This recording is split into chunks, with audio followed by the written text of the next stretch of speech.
Good morning friends. आजच्या लेक्चरमध्ये आपण किंगडम प्लांटीमधील शेवटची डिव्हिजन शिकणार आहोत. And that division is division angiospermae. हे पहा, आतापर्यंत आपण किंगडम प्लांटीमधील 4 डिव्हिजन शिकलो. थॅलोफायटा, ब्रायोफायटा, टेरिडोफायटा आणि जिम्नोस्पर्मी. यापैकी थॅलोफायटा, ब्रायोफायटा, टेरिडोफायटा या क्रिप्टोगॅमीमधील डिव्हिजन आहेत, म्हणजे स्पोर प्रोड्युसिंग प्लांटच्या डिव्हिजन आहेत. तर जिम्नोस्पर्मी ही सीड प्रोड्युसिंग प्लांटमधील डिव्हिजन आहे. सीड प्रोड्युसिंग प्लांटमधीलच आणखीन एक डिव्हिजन की जी हायली इव्हॉल्व्ड प्लांटची डिव्हिजन आहे. आणि अशी जी डिव्हिजन आहे त्या division is called as a division angiospermae. Angiospermae डिव्हिजनमध्ये जे असणारे प्लांट आहेत त्यांना आपण कॉमनली अँजिओस्पर्म्स असं म्हणतो. आणि अँजिओस्पर्म्स म्हणजे काय तर आपण थोडक्यात म्हणायचं, these are nothing but flowering plants, means flower producing plants. ज्या झाडांना फुलं येतात अशी झाडं फ्लॉवरिंग प्लांट्स आपण थोडक्यात म्हणतो. म्हणजे हे जे प्लांट्स आहेत flowering plants अँजिओस्पर्म्स, they are highly advanced plants. हे सगळ्यात जास्त ॲडव्हान्स्ड प्लांट्स आहेत.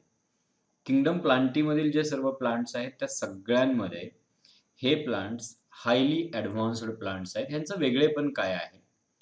दे प्रोड्यूस फ्लॉवर, आणि त्याच्या पुढचा मुद्दा, they contain seeds enclosed in ovary. ओव्हरीमध्ये एनक्लोज असणारे सीड्स ह्याच्यामध्ये आहेत. बरोबर आहे का?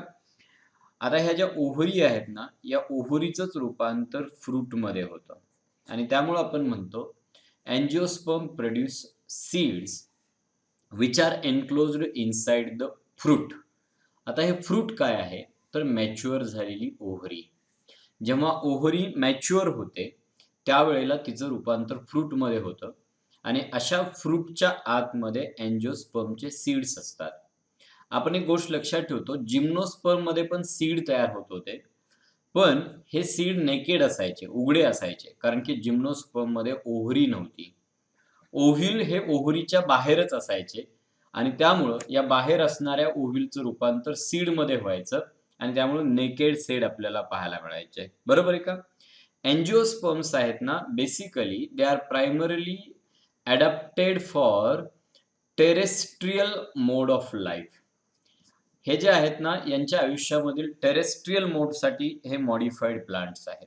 बरोबर आहे का? But some angiosperms are also aquatic. काही अँजिओस्पर्म हे ॲक्वॅटिक प्लांट आहेत, but mostly the angiosperms are advanced for the terrestrial mode of life. Terrestrial मोडसाठी ॲडव्हान्स्ड आहेत. या गोष्टी पुन्हा नीट लक्षात घ्या, आणि मग एकदा रिव्हिजन घेऊन आपण पटकन पुढे जाऊया. खूप सोपी डिव्हिजन आहे, अगदी थोडक्यात आपलं लेक्चर संपणार आहे. बरोबर आहे का? खूप थोडक्यात आहे.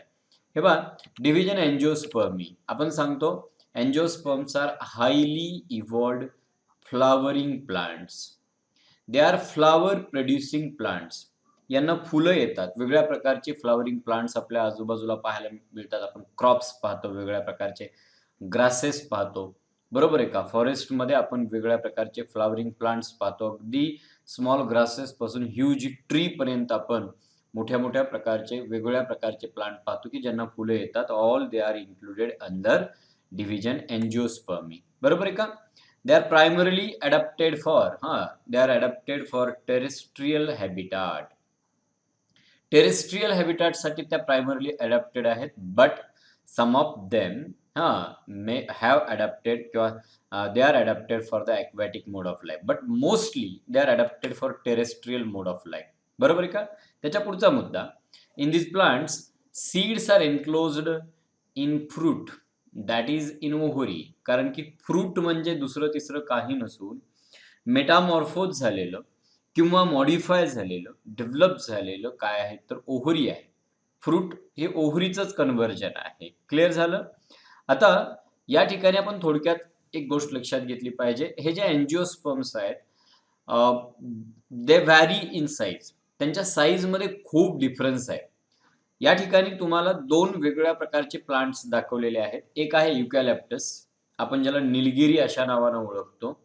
हे प्लांट आहे की जे प्लांट 100 मीटर किंवा त्यापेक्षाही टॉल वाढू शकतं, उंच वाढू शकतं. ह्याच्यापेक्षाही उंच वाढणारी झाडं आहेत. म्हणजे एवढ्या उंचीवर वाढणारी झाडं पण अँजिओस्पर्मियामध्ये आहेत आणि अतिशय लहान स्मॉलेस्ट अँजिओस्पर्म की ज्याची हाईट ही फक्त 1 मिलीमीटर आहे. या ठिकाणी या एका बोटावरती तुम्हाला अनेक लहान प्लांट्स पाहायला मिळतात. हे प्लांट्स आहेत ॲक्चुअली ॲक्वेटिक प्लांट्स आहेत. ते फ्लोटिंग कंडिशनमध्ये आपल्याला पाहायला मिळतात अँड दीज आर उल्फिया. बरोबर आहे का?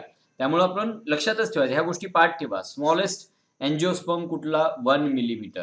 आणि हंड्रेड्स ऑफ मीटर पर्यंत वाढणारे जे काही अँजिओस्पर्म्स असतील, these angiosperms they include one of them is eucalyptus. आणि म्हणून या पद्धतीने आपण सांगतो की यांच्यामध्ये खूप लहान आणि खूप मोठे असे वेगवेगळ्या व्हरायटीचे प्लांट आहेत. किंगडम प्लांटीमधील सर्वात सक्सेसफुल डिव्हिजन, या पृथ्वीवरती प्लांट किंगडम मधील सर्वात डॉमिनेटिंग डिव्हिजन. इतर सर्व डिव्हिजनच्या तुलनेमध्ये अँजिओस्पर्मची प्लांट आपल्याला व्हरायटीमध्ये या ठिकाणी पाहायला मिळत असतात.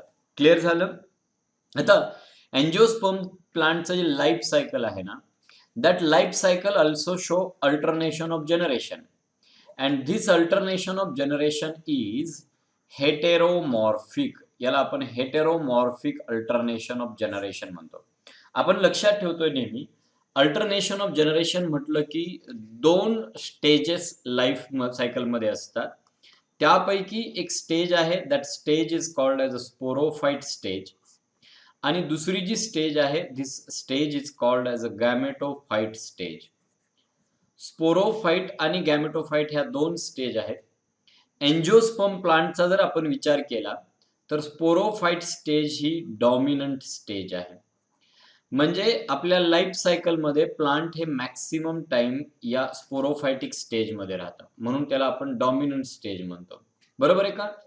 ही जी स्टेज आहे, this stage is diploid stage. ही डिप्लॉइड स्टेज आहे. म्हणजे या स्टेजला प्लांट मधल्या सेल ह्या डिप्लॉइड असतात, having 2n number of chromosome. बरोबर आहे का?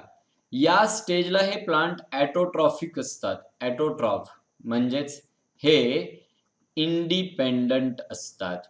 इंडिपेंडंट स्वतःचं अन्न स्वतः तयार करण्याचं काम हे प्लांट करत असतात. आणि म्हणून आपण म्हणतो the sporophyte stage is dominant, diploid, autotrophic or independent.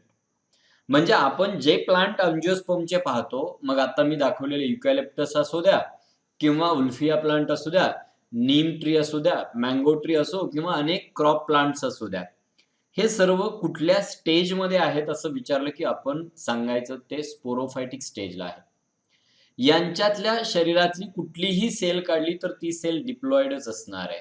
त्याच्यात पेअर्ड क्रोमोसोम्सच आपल्याला पाहायला मिळतील. बरोबर आहे का? हे एक वैशिष्ट्य, म्हणजे डिप्लॉइड सेलच आपल्याला त्याच्यामध्ये पाहायला मिळतील. क्लिअर झालं? आता हे जे स्पोरोफाइट आहे याच्यावरती फुलं येतात, फ्लावर येतात. Flower is a part of sporophyte.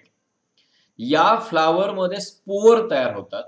2 प्रकारचे स्पोर तयार होतात. मायक्रोस्पोर, ज्यांना आपण पोलन ग्रेन म्हणतो, आणि मेगास्पोर. बरोबर आहे? कुठला? मेगास्पोर हा ओव्ह्यूलमध्ये असतो. बरोबर आहे का? आता मायक्रोस्पोर म्हणजे पोलन ग्रेन पासून मेल गॅमेटोफाइट डेव्हलप होतो की जो हॅप्लॉइड असतो, आणि त्या मेगास्पोर पासून फिमेल गॅमेटोफाइट डेव्हलप होतो, तो हॅप्लॉइड असतो. म्हणजे गॅमेटोफाइट हे स्पोर पासून डेव्हलप होतात आणि ते फुलाच्या आतमध्ये डेव्हलप होतात, फुलामध्ये डेव्हलप होतात. बरोबर आहे का? मग आपण जर विचार केला, फुलामध्ये तयार होणारे हे स्पोर आणि त्या स्पोर पासून तयार होणारे गॅमेटोफाइट हे खूप कमी कालासाठी असतात, आणि म्हणून ही स्टेज आहे, त्या स्टेजला आपण रेसेसिव्ह स्टेज आहे असं म्हणतो. या स्टेजला असणारे हे जे प्लांट्स आहेत, दीज प्लांट्स आर हॅप्लॉइड. म्हणजे हे हॅप्लॉइड म्हणजे किंवा ती जी बॉडी असेल, थोडक्यात मी बॉडी म्हणेन, दॅट बॉडी इज हॅप्लॉइड, आणि हे स्वतःचं अन्न स्वतः तयार करू शकत नाही. ती हेटेरोट्रॉपिक आहे आणि म्हणून तिला आपण डिपेंडंट आहे असं म्हणतो. That body is dependent. कशावरती डिपेंड? स्पोरोफाइट वरती ती प्लांट बॉडी डिपेंडंट अशा प्रकारची असते. क्लिअर झालं? या पद्धतीने आपण पुढे जाऊया. पहा, angiosperm plant they show heteromorphic alternation of generation. यांच्यामध्ये आपल्याला हेटेरोमॉर्फिक अल्टरनेशन ऑफ जनरेशन पाहायला मिळतं. म्हणजे गॅमेटोफाइट आणि स्पोरोफाइट स्टेज आहेत, पण त्यांचा पिरियड कमी अधिक आहे. स्पोरोफाइट स्टेज जी आहे ती sporophyte stage is diploid, he diploid आहे. इट इज डॉमिनंट, ती डॉमिनंट आहे आणि हेटेरोट्रॉफिक आहे किंवा इंडिपेंडंट आहे. स्वतःचं अन्न स्वतः तयार करणारी स्टेज आहे. गॅमेटोफाइट स्टेज, मग मेल गॅमेटोफाइट आणि फिमेल गॅमेटोफाइट आहे. That stage is haploid, recessive and dependent, आणि ती डिपेंडंट आहे. कशावरती? Dependent on sporophyte. ती स्पोरोफाइट वरती डिपेंडंट आहे. बरोबर आहे का? Exist within sporophyte. ती खरं तर स्पोरोफाइटच्या आत आहे. मी आता सांगत होतो फुलाच्या आतमध्ये गॅमेटोफाइट, जसा फिमेल गॅमेटोफाइट हा फुलाच्या आतमध्ये डेव्हलप होतो. तुम्हाला आठवत असेल 10वी मध्ये जेव्हा तुम्ही अँजिओस्पर्म मधलं रिप्रोडक्शन शिकला त्यावेळेला अशा प्रकारचं स्ट्रक्चर काहीतरी ओव्हिल मध्ये काढलं होतं. या बाजूला 3 सेल काढत होता, अँटीपोडल सेल, इथं एक सिनर्जिड, असं काहीतरी ओव्हिलच्या आतमध्ये तुम्ही काढलेलं होतं. हे जे आतमध्ये काढलेलं स्ट्रक्चर आहे ना सेंटरचं, दिस सेंट्रल स्ट्रक्चर, मी थोडक्यात याचा कलर बदलतो म्हणजे तुमच्या लक्षात येईल. आता हे जे रेड कलर मध्ये असणारं जे स्ट्रक्चर आहे ना, सॉरी, एक मिनिट फक्त, या ठिकाणचं, see this one is female gametophyte. हा फिमेल गॅमेटोफाइट असतो आणि हा फिमेल गॅमेटोफाइट आपल्याला माहिती आहे हा ओव्हिलच्या आतमध्ये असतो. मग हे ओव्हिलचं स्ट्रक्चर असं काहीतरी इंटेग्युमेंट या पद्धतीचं तुम्ही काहीतरी काढलेलं होतं इयत्ता 10वीला. बरोबर आहे का? आतला रेड कलरचा फिमेल गॅमेटोफाइट आणि मेल गॅमेटोफाइट स्टिग्मावरून वाढलेला, त्याच्यापाशी अशी पोलन ट्यूब, या मेल गॅमेट्स असं स्ट्रक्चर काढलं होतं आणि हे स्ट्रक्चर स्पोरोफाइटच्या आतमध्ये किंवा फुलामध्ये डेव्हलप होतात आणि त्यामुळे आपण म्हणतो जो गॅमेटोफाइट आहे ना, it is haploid, recessive and dependent on sporophyte. कारण हा इट एक्झिस्ट विदिन स्पोरोफाइट. हा स्पोरोफाइटच्या आत अस्तित्वात असतो. त्याच्यावरती 100% न्यूट्रिशनसाठी तो डिपेंडंट असतो. मग आता एखाद्या प्लांटची बॉडी, मग समजा सूर्यफुलाचं झाड असेल, आंब्याचं झाड असेल, निंबाचं झाड असेल, कुठलं पण एक प्लांट आपण समोर डोळ्यासमोर आणलं तर ते स्पोरोफाइट स्टेजला आहे. मग त्याची जर बॉडी आपण पाहायला गेलो तर रूट, स्टेम आणि लीव्हज मध्ये ती डिवाइड झाली असते. Suppose this is a sporophytic stage of the plant. At this stage it is divided in root, trunk म्हणजे स्टेम आणि त्याच्यानंतर लीव्हज, अशा प्रकारचे ऑर्गन्स त्याच्यावरती असतात. म्हणजे at sporophytic stage the plant contain organs like roots, then stem, then leaves, आणि त्याच्यावरती आणखीन ऑर्गन्स असतात, flowers and fruits may be developed. Flower आणि फ्रुट्स पण त्याच्यावरती असू शकतात. बरोबर आहे का? हे स्पोरोफायटिक स्टेजला असणारं प्लांट आहे की त्या प्लांट मधले सर्व ऑर्गन या ठिकाणी दाखवलेले आहेत. म्हणजे root, stem, leaves, flowers and fruit, all these are the part of sporophyte. हे स्पोरोफाइट स्टेजला रिप्रेझेंट करणारे पार्ट आहेत. बरोबर आहे का? आणि म्हणून आपण सांगतो the body of sporophyte is divided in root, stem and leaves, या ऑर्गन मध्ये ती डिवाइड आहे.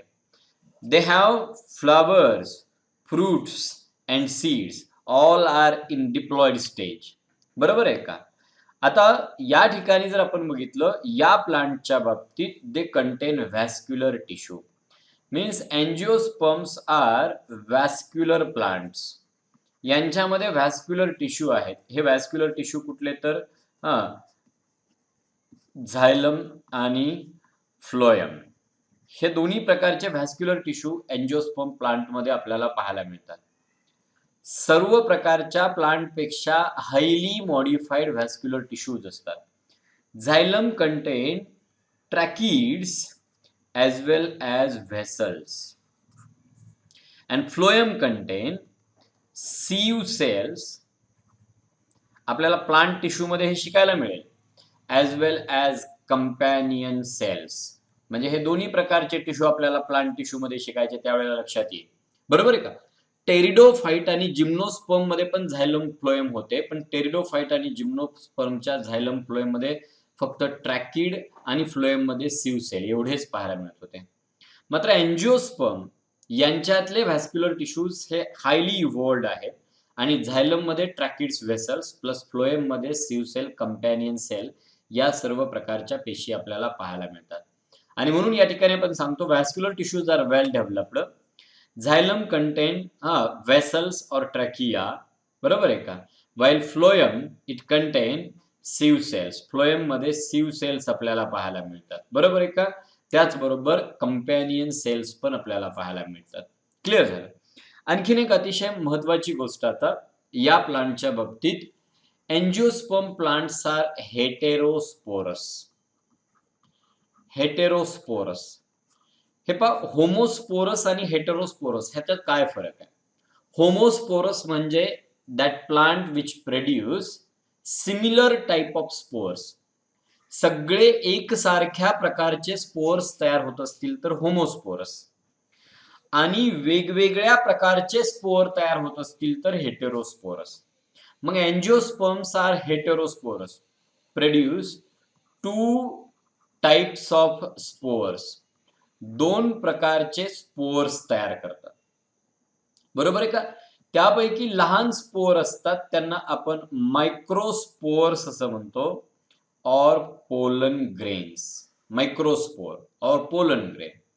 आणि मोठे साईजचे स्पोर असतात, they are called as megaspores.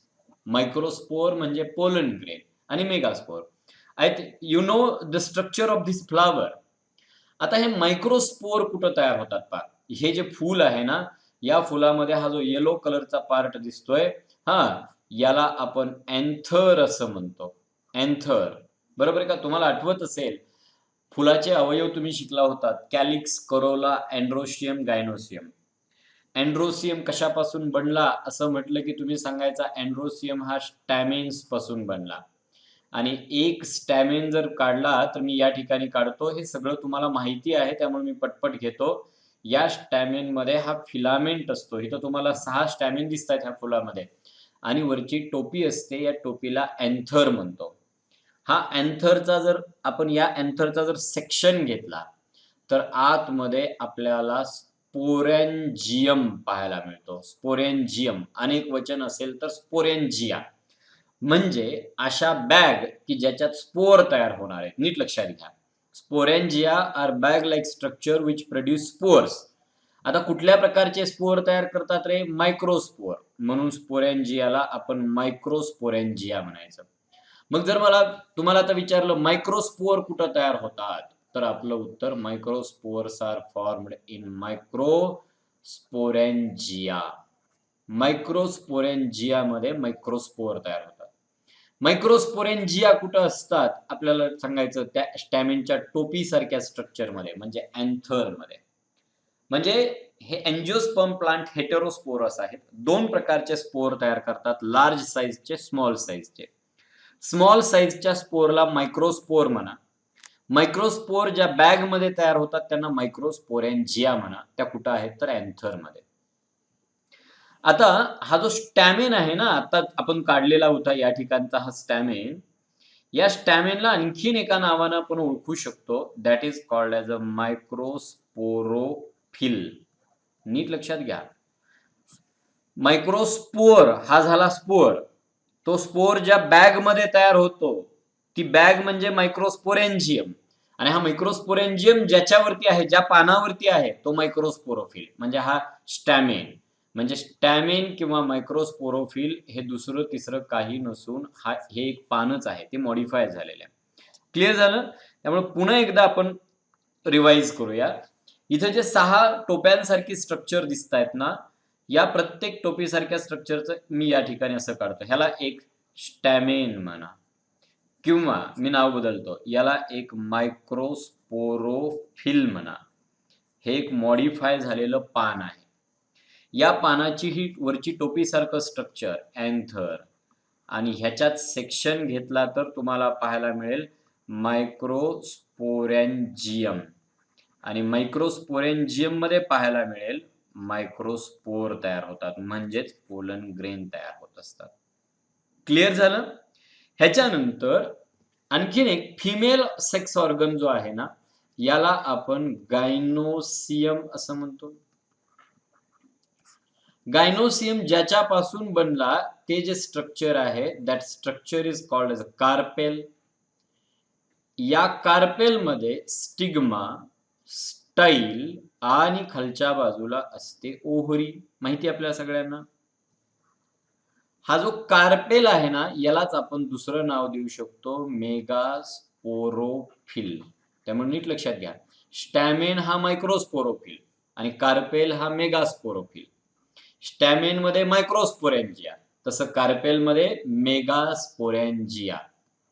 ह्याच्या आतमध्ये मेगास्पोरेंजिया असतील म्हणजेच ओव्ह्यूल, आणि त्याच्या आतमध्ये मेगास्पोर तयार होईल. मेगास्पोर तयार होईल. बरोबर आहे का. या ओव्ह्यूल असतील तर ह्यांच्या आतमध्ये मेगास्पोर तयार होणार. त्यामुळे पुढे जाऊया आपण. एंजिओस्पर्म्स आर हेटेरोस्पोरस. मायक्रोस्पोर्स म्हणजे pollen grains are produced in specialized microsporangia or anther, कारण ते एंथरच्या आतमध्ये असतात. आणि हे कशावर असतात? दे डेव्हलप इन हायली स्पेशलाइज्ड मायक्रोस्पोरोफिल, की ज्यांना आपण स्टॅमेन म्हणतो. म्हणजे स्टॅमेन म्हणजे दुसरं तिसरं काही नसून मायक्रोस्पोरोफिल, आणि त्याच्या एंथरमध्ये मायक्रोस्पोरेंजिया, आणि त्याच्यात तयार होतात microspores. Okay, next one. Megaspores are formed in megasporangia, आणि त्यांनाच आपण म्हणतो ओव्ह्यूल. आणि हे ओव्ह्यूल स्पेशलाइज्ड मेगास्पोरोफिल मध्ये आहेत, आणि त्यालाच आपण कार्पेल म्हणतो. म्हणजे कार्पेल हा मेगास्पोरोफिल, त्याच्यात ओव्ह्यूल म्हणजे मायक्रोस्पोरेंजिया, आणि त्याच्यात मेगास्पोरेंजिया, आणि त्याच्यात मेगास्पोर तयार होतात. क्लिअर झालं. त्याच्या पुढे मुद्दा आपल्याला, हे जे एंजिओस्पर्म प्लांट आहेत ना, यांच्यामध्ये म्हणजे अँड्रोसियम गायनोसियम तर आहेच आहे. अँड्रोसियम हा स्टॅमेन पासून बनला म्हणजे मायक्रोस्पोरोफिल पासून, आणि गायनोसियम हा कार्पेल पासून बनला. पण ह्याच्या व्यतिरिक्त this flowers also contain calyx and corolla. हे पाहता, हे लाल कलरच्या पाकळ्या दिसत आहेत, पेटल, आणि यांना एकत्र तुम्ही करोला म्हणता. आणि ह्या ग्रीन कलरचे जे दिसत आहेत त्यांना आपण सेपल्स म्हणतो. यांना एकत्रित आपण कॅलिक्स म्हणतो. हे सर्व स्ट्रक्चर फक्त आपल्याला एंजिओस्पर्म मध्ये पाहायला मिळतात. एंजिओस्पर्म प्लांट मधलं पॉलिनेशन हे इनडायरेक्ट पॉलिनेशन आहे. हे पहा, एक महत्वाचा मुद्दा या ठिकाणी आपल्याला डायरेक्ट आणि इनडायरेक्ट पॉलिनेशन मधला डिफरन्स समजून घ्यायला लागेल. हे पण मी थोडंसं मागच्या डिव्हिजनकडे जातो. मागची डिव्हिजन म्हणजे डिव्हिजन जिम्नोस्पर्मी. या जिम्नोस्पर्मी डिव्हिजन मध्ये तुम्हाला अशा प्रकारचं एक स्ट्रक्चर त्याच्यावरती असणारं दाखवलं होतं, आठवत असेल तुम्हाला. सायकसचं हे एक असं स्ट्रक्चर दाखवलं होतं, ज्याला आपण मेगास्पोरोफिल असं नाव दिलं होतं. पहा, मेगास्पोरोफिल. आणि या मेगास्पोरोफिल वरतीच आपल्याला अशा प्रकारचे स्ट्रक्चर दिसत होते. हे रेड कलर मध्ये मी काढतो आता. ह्या रेड कलर मधल्या स्ट्रक्चर्सना आपण ओव्ह्यूल्स असं म्हणतो. ओव्ह्यूल्स मी दाखवतो जिम्नोस्पर्म मधलं. आता त्याचे जे मेल कोन होता, त्या मेल कोनवरती असे मायक्रोस्पोरोफिल होते, आणि त्याच्यामध्ये मेल स्पोर तयार व्हायचे म्हणजे पोलन ग्रेन, आणि हे पोलन ग्रेन डायरेक्ट ओव्ह्यूल वरती पडायचे. आणि मग डायरेक्ट ओव्ह्यूल वरतीच पोलन ग्रेन पडला की पॉलिनेशनला आपण डायरेक्ट पॉलिनेशन म्हणायचं. एंजिओस्पर्म मधली केस वेगळी आहे, 10वीच्या वर्गात तुम्ही शिकला. एंजिओस्पर्म मध्ये समजा फुलाचा कार्पेल आहे, त्याचा हा स्टिग्मा असतो, ही स्टाईल असते, खाली ओव्हरी असते. या ओव्हरीच्या आतमध्ये ओव्ह्यूल असतो. समजा इथं ओव्ह्यूल आहे, आणि जो एंथर मधून पडणारा बाहेर येणारा पोलन ग्रेन आहे ना, हे पोलन ग्रेन स्टिग्मावरती पडतात, म्हणजे ओव्ह्यूल वरती डायरेक्ट पडत नाही. म्हणजे जिम्नोस्पर्म मध्ये pollen grain directly fall on ovule, म्हणून तिथलं pollination direct pollination. But in angiosperm pollen grain fall on stigma and not directly on ovule. Direct ovule वरती पडत नाहीत, आणि म्हणून हे पॉलिनेशन इनडायरेक्ट पॉलिनेशन आहे. इथं पोलन ग्रेन पडल्यानंतर तुम्हाला 10वीतच शिकवलेलं आहे, ह्याच्यातून पोलन ट्यूब वाढत येते, ज्याच्यात 2 मेल गॅमेट असतात, आणि ते दोन्ही मेल गॅमेट ओव्ह्यूलच्या फिमेल गॅमेटोफाइट मध्ये सोडले जातात, आणि त्या ठिकाणी फर्टिलायझेशन होतं. आठवा तुम्ही, या फर्टिलायझेशनला आपण म्हणत होतो डबल फर्टिलायझेशन. इयत्ता 10वी शिकून झालेलं आहे, बरोबर आहे का? आणि म्हणून आपण म्हणतो थोडक्यात in angiosperm pollination is indirect, that is pollen grain fall on stigma and it may be self pollination or cross pollination. म्हणजे त्याच फुलातले पोलन ग्रेन त्याच स्टिग्मावरती पडत असतील किंवा ह्या झाडावरून त्या झाडावर जात असतील, त्याला सेल्फ आणि क्रॉस पॉलिनेशन असं आपण थोडक्यात म्हणतो, बरोबर आहे का? आणि मग यांच्यामधलं जे फर्टिलायझेशन आहे ते डबल फर्टिलायझेशन. त्याच्यात एक मेल गॅमेट एका एग बरोबर फ्यूज झाला, मेल गॅमेट आणि एग, की ह्यांच्यातून तयार होतो झायगोट. आणि या झायगोटचं रूपांतर पुढे होतं एम्ब्रिओ मध्ये. आणि दुसरा जो मेल गॅमेट आहे तो सेकंडरी न्यूक्लियस बरोबर फ्यूज होतो. Secondary nucleus. या सर्व गोष्टी 10वीतल्या आहेत आणि नसतील आठवणीत तर 12वीत पुन्हा येतील. आणि मग हे दोघं एकत्र फ्यूज झाले की ह्याच्यातून एक न्यूक्लियस तयार होतं आणि त्याचं रूपांतर होतं रिझर्व्ह फूड मध्ये, त्याला एंडोस्पर्म म्हणतो. आणि मग सीड मध्ये एम्ब्रिओला वाढीसाठी हा एंडोस्पर्म फूड म्हणून वापरला जातो. म्हणजे अशा पद्धतीने सांगायचं in angiosperm the plant show double fertilization. One male gamete fuses with female gamete to form zygote and another male gamete fuse with secondary nucleus to form endosperm. त्यापासून एंडोस्पर्म तयार झाला. आणि मग या ठिकाणी आफ्टर फर्टिलायझेशन ओव्ह्यूल जो असतो ना, ओव्ह्यूल हा सीड मध्ये कन्वर्ट होतो, बरोबर आहे का? Fertilization occurs within ovule. Fertilization हे ओव्ह्यूलच्या आतमध्ये होतं. And ovule changes into seed and ovary changes into fruit. Ovary ripen ही परिपक्व होते इनटू फ्रूट, फ्रूट मध्ये डेव्हलप होते. क्लिअर झालं? अशा पद्धतीनं हे डबल फर्टिलायझेशन एंजिओस्पर्म प्लांट मध्ये होतं. डिव्हिजन एंजिओस्पर्मी खरं तर ह्याचं आपण दोन क्लास मध्ये डिस्ट्रीब्युशन करतो, दोन डिव्हिजन मध्ये डिव्हाइड करतो. त्यापैकी एक आहे क्लास डायकॉटिलिडॉनी, दुसरा क्लास आहे मोनोकॉटिलिडॉनी. से डायकॉट आणि मोनोकॉट असं आपण शॉर्ट फॉर्म मध्ये म्हणतो. म्हणजे काय? The plant which produce seeds having 2 cotyledons, त्यांना आपण डायकॉट प्लांट म्हणूया, डायकॉटिलिडॉनी. त्यांच्या सीड्स मध्ये 2 कॉटिलिडॉन आपल्याला पाहायला मिळतील एम्ब्रिओला. उदाहरणार्थ हरभऱ्याचं सीड जे या ठिकाणी दिलेलं आहे त्याचे 2 कॉटिलिडॉन सेपरेट करतात. ग्राउंडनट सीड 2 कॉटिलिडॉन वेगळे होतात, बरोबर आहे का? आणि monocotyledonae means the plant which produce seeds having only 1 cotyledon, monocotyledonae. For example maize असेल, जवार असेल. मग या पद्धतीने एंजिओस्पर्मचं डिस्ट्रीब्युशन करतो. आपल्याला कॅरेक्टर जर विचारले डायकॉट आणि मोनोकॉट मध्ये, हा एक फरक तर सांगितला की seed content 1 cotyledon, seed content dicot मध्ये 2 कॉटिलिडॉन, मोनोकॉट मध्ये 1 कॉटिलिडॉन. थोडक्यात आपण प्लांट कडे जर पाहिलं ना तर अनेक गोष्टींमध्ये आपल्याला या ठिकाणी फरक येतो. डायकॉट प्लांट जो असतो ना त्यांच्यामध्ये आपल्याला टॅप रूट पाहायला मिळतात.